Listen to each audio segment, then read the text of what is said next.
अभी जैसा कि हम लोगों को पता है कि NDA 147 के लिए जो है SSB चल रहे हैं, और एज ए कैंडिडेट मेरे को पता है कि यदि हम लोगों को पता चल जाए कि हमारे बोर्ड के अंदर किस प्रकार का स्टेज 1 चल रहा है तो हमें बहुत ईजी रहता है चीज़ों को समझने के लिए। इसीलिए मैं मेरा पास्ट एक्सपीरियंस आप लोगों के साथ शेयर कर रहा हूँ, जो कि NSB वाइजैग में था, और उसकी स्टेज 1 कैसे कैसे रही वो मैं आपको बता देता हूँ। जैसा कि कॉल अप लेटर के अंदर मेंशन किया गया था कि हम लोगों को MNC ऑफिस में रिपोर्ट करना है रेलवे स्टेशन पर, तो मैं 50 के करीब वहाँ पे रिपोर्ट कर देता हूँ। पहले ही कुछ कैंडिडेट्स होते हैं, लगभग 82 कैंडिडेट्स जो हैं रिपोर्ट करते हैं, और वहाँ पे रिपोर्टिंग के दौरान ही सिम्टम्स और कोविड रिपोर्ट को हमारे चेक कर लिया जाता है। और जैसे ही हम बस के द्वारा वो लोग हमको NSB ले जाते हैं, और वहाँ पर हमारा फुल चेकअप डॉक्यूमेंट्स का, कोविड रिपोर्ट और एडमिट कार्ड सब कुछ चेक किया जाता है। ओवरऑल रिपोर्टिंग जो है जैसा मैंने बताया वो 82 कैंडिडेट्स की थी, जिनमें से आगे जाके कुछ अप्रोक्स 50% बच्चे स्क्रीन इन होते हैं एंड 50% स्क्रीन आउट हो जाते हैं।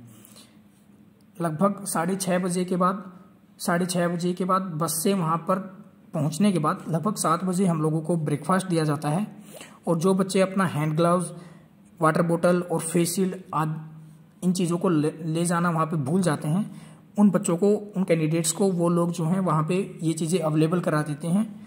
ऑब्वियसली उसके वो पैसे भी लेते हैं। अभी सवाल आता है कि OIR कैसा था। OIR बहुत ज़्यादा ईजी था। वर्बल लगभग 15 मिनट का टाइम दिया गया था, क्वेश्चंस 20 थे, नॉन वर्बल 17 मिनट का, क्वेश्चंस 25 थे। लेकिन जो मेन डाउट आता है वो आता है PPDT के अंदर। PPDT के अंदर कुछ ऐसा था कि 2 कैरेक्टर्स जो थे शोन किए गए थे, एक जिनमें से एक बॉय था, एक गर्ल था। उनमें से कोई एक बंदा हाथ में कुछ ना कुछ लिए हुआ था। हो सकता है वो कुछ कैंडिडेट्स के एग्जाम्पशन के हिसाब से वो एक डॉग था, किसी की एग्जाम्पशन के हिसाब से वो एक बुक थी। ब्लरलेस लेवल जो था वो मॉडरेट था, और मैंने 4 मिनट के अंदर स्टोरी को बहुत ईजिली तरीके से लिख दिया था। अभी मैं ब्लरनेस लेवल का एक एग्जाम्पल और लगभग 90% रिजेंबल करती हुई एक पिक्चर मैंने देखी थी, वो पिक्चर को आप लोगों को दिखाने वाला हूँ ताकि आप लोगों को हल्का आइडिया आ जाए कि पिक्चर कैसी थी। तो पिक्चर लगभग ऐसी ही थी, कैरेक्टर्स उसके साथ रिजेंबल करते हैं। एक गर्ल कैरेक्टर है, एक बॉय कैरेक्टर है। जो मेन डिफरेंस है वो डिफरेंस है बस उनके हाथ में कुछ चीज़ें पकड़ी हुई यहाँ पे दिखाई नहीं जाती हैं। बाकी बैकग्राउंड भी लगभग सेम है, और ब्लरनेस लेवल भी सेम ही है।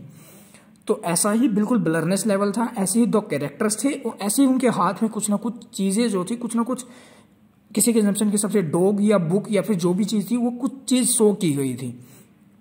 उसके बाद हम लोगों को जो है लगभग 12 बजे के करीब वो लोग लंच करवाते हैं, और फिर कैंडिडेट्स को 10-10 बंदों के ग्रुप के अंदर डिवाइड कर देते हैं। उस टाइम पे मैं फ्रेशर था, तो फ्रेशर का हमारा ग्रुप बनता है, और फिर हम लोगों को नरेशन एंड GD के अंदर लिया जाता है। नरेशन के अंदर वो लगभग 10 में से 7 कैंडिडेट्स की जो है नरेशन को अच्छे से सुनते हैं। 2 से 3 बंदे की नरेशन को वो बीच में रोक भी देते हैं। GD जो है 5 से 6 मिनट चलता है, जिनमें से हेल्दी मैंने लगभग 3 से 4 बार पार्टिसिपेट किया था, और GD मतलब इतनी ज़्यादा फिश मार्केट उसके अंदर बनी नहीं थी।